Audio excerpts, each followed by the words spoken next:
Hi everyone, I'm here to do my August book haul. So first I'm going to start with the used books that I got.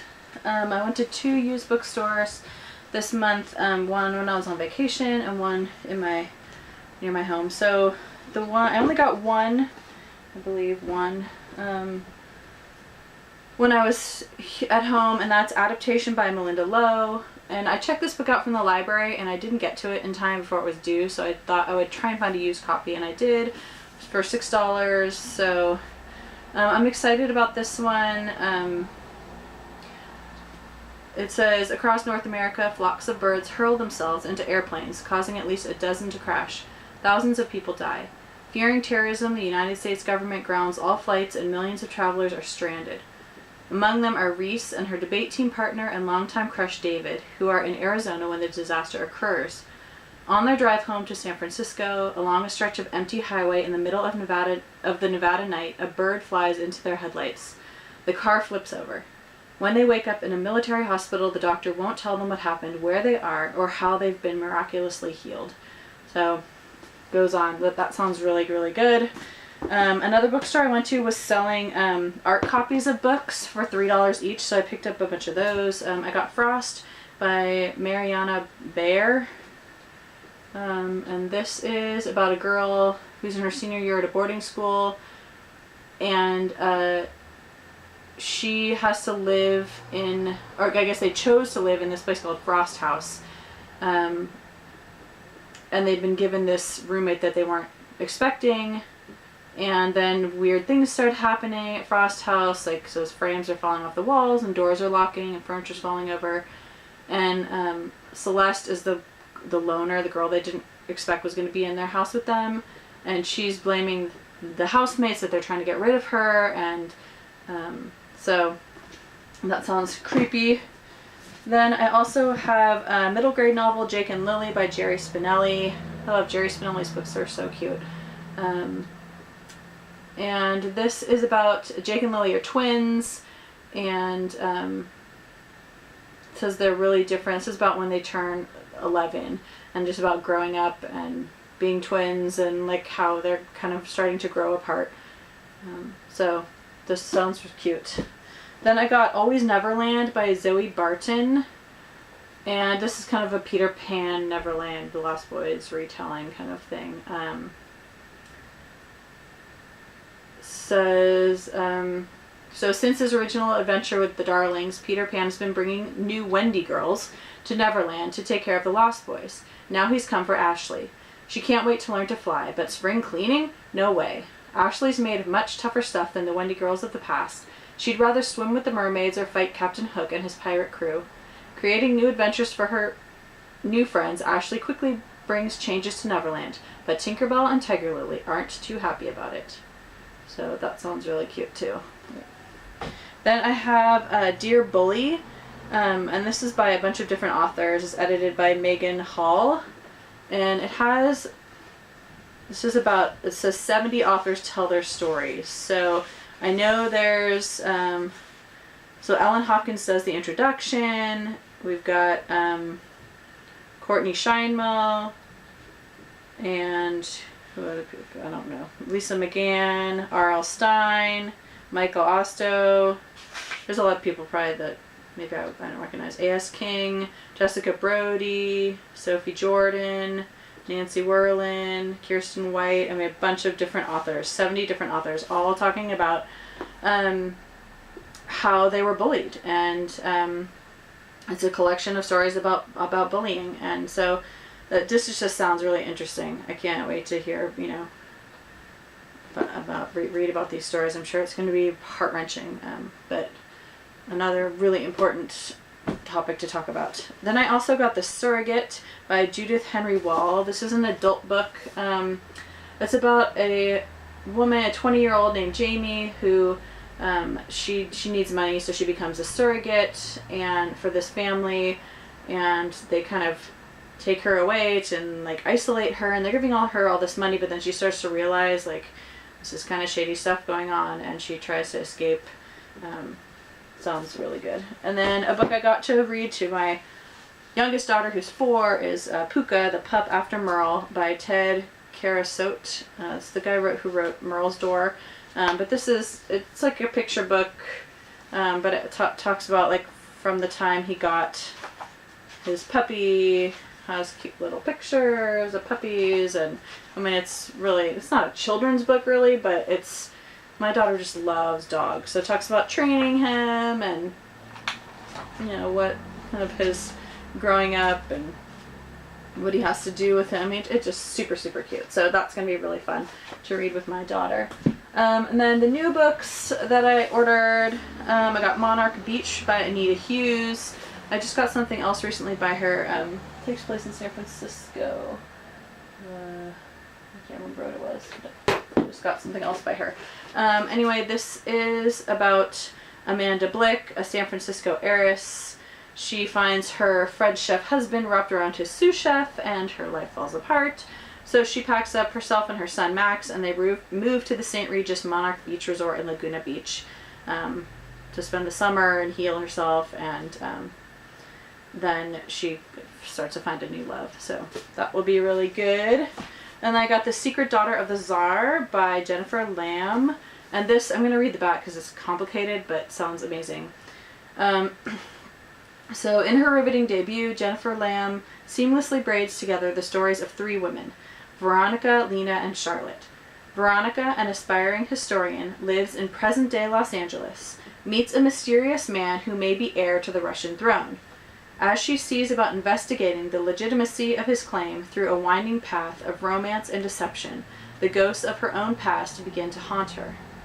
Lena, a servant in the Imperial Russian court of 1902, is approached by the desperate Empress Alexandra. After conceiving 4 daughters, the Empress is determined to sire a son and believes Lena can help her. Once elevated to the Romanovs' treacherous inner circle, Lena finds herself under the watchful eye of the meddling Dowager Empress Marie. Charlotte, a former ballerina living in World War II era occupied Paris, receives a surprise visit from a German officer. Determined to protect her son from the Nazis, Charlotte escapes the city, but not before learning that the officer's interest in her stems from his long-standing obsession with the fate of the Russian monarchy. As Veronica's passion intensifies and her search for the true heir to the throne takes a dangerous turn, readers learn just how these 3 vastly different women are connected. So this just sounds really good. It kind of reminds me of the Bronze Horseman kind of feel. So that will be a good one. Then I have Last Summer by Holly Chamberlain. About mothers and daughters and friendship and kind of stuff that she writes about. I'm not really exactly sure. Then this one also sounds amazing. Where Earth Meets Water by Pia Padukone. And it says, Karom Seth should have been in the Twin Towers on the morning of 9/11 and on the Indian shores in 2004 when the tsunami swept his entire family into the ocean. Whether it's a curse or a blessing, Karom can't be sure, but his absence from these disasters has left him with crushing guilt and a belief that fate has singled him out for invincibility. So that just sounds, to avoid all those disasters, you've got to have some sort of thinking about what's going on here. So, about a man searching for meaning in the wake of incomparable tragedy. Sounds really, really good. Then I have Big Little Lies by Liane Moriarty, who wrote The Husband's Secret, which I also have. So I have both of her books now. Amazing covers.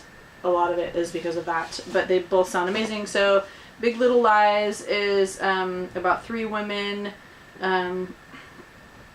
It says, a murder, a tragic accident, or just parents behaving badly. What's indisputable is that someone is dead, but who did what? So that sounds amazing. Love this cover. Really love that cover. And then the other one, The Husband's Secret, that I also got. I've been dying to read this. At the heart of The Husband's Secret is a letter that's not meant to be read. My darling Cecilia, if you're reading this, then I've died. So this is a letter a husband wrote to his wife to be opened after his death, and it contains his deepest, darkest secret. Something with the potential to destroy not just the life that they built together, but the lives of other people. So this sounds amazing. I cannot wait to get to these. Then I got Is Everyone Hanging Out With Me and Other Concerns by Mindy Kaling. I've seen this around a lot. It just looks cute. I have been reading on my Kindle, which one is it? Another book, Bossy Pants. That's really cute, and this kind of gives me the same vibe, like a comedian writing a book, so that's going to be really good, and a quick read probably. Then I got This Is Sarah by Ali Malinenko. This is, I believe this is a self-published book. I mean, it certainly looks it. It's like there's barely any words on the pages, huge margins, and it's just, it looks kind of funky, so I think this is self-published. So when Colin Leventhal leaned out his bedroom window on the night of May 12th and said goodbye to his girlfriend, he never expected it would be forever. But when Sarah Evans goes missing that night, Colin's world unravels as he transforms from the boyfriend next door to the main police suspect. Then, 1 year later, at her memorial service, Colin makes a phone call that could change everything. Is it possible that Sarah is still alive? And if so, how far will he go to bring her back? So this sounds really good. Hopefully it is good. I mean, it looks short because there's huge margins. So we'll see how that one goes. Haven't heard anything about it. It just sounded interesting. Then I got Biggest Flirts, The Superlatives by Jennifer Eccles. This is the first one. I believe there's a second book out. I don't have that one yet, but this one just sounds cute. Two characters in a high school. So that's going to be a good one. I've seen it around a bit. Then I have a couple more. I have Some Boys by Patty Blount. I've heard some not so great things about this, but this sounds good. When Grace meets Ian, she's afraid. Afraid he'll reject her like the rest of the school, like her own family. After she accuses Zach, the town golden boy, of rape, everyone turns against her. Ian wouldn't be the first to call her a slut and a liar. Except Ian doesn't reject her. He's the one person who looks past the taunts and the names and the tough girl act to see the real Grace. He's the one who gives her the courage to fight back.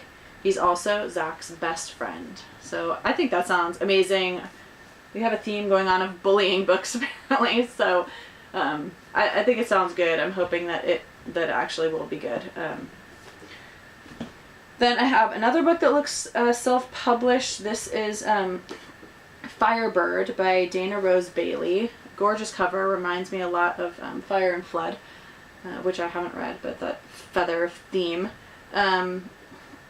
So this one says, Grace Peregrine had only 1 year of high school left before she'd be off to college, where she could start a normal life, a life where no one knew her as Pumpkin. But a month into her senior year, a suspicious package shows up at her front door, and soon her life is out of control. After a fire leaves Grace and her sister Amy orphaned, they move in with the wealthy Green family. There, Grace could feel at home if it weren't for Wesley Green, the boy who rendered her an outcast. He's supposed to be off at college, but keeps stopping by unexpectedly.